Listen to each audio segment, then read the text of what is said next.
7ویں صدی عیسوی میں اموی سلطنت میں کئی بغاوتیں ہوئیں۔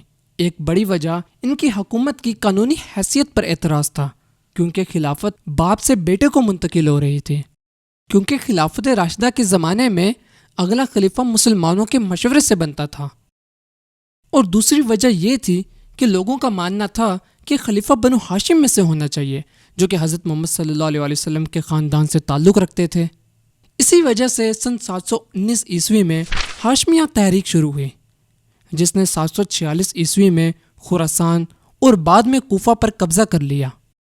اس تحریک کی قیادت بنو ہاشم اور بنو عباس نے کی۔ بنو عباس جو کہ بنو ہاشم کی ہی ایک شاخ تھے۔ سن 750 عیسوی میں ابو عباس الصفا کو بنو عباس کی طرف سے کوفہ میں نیا خلیفہ تسلیم کیا گیا۔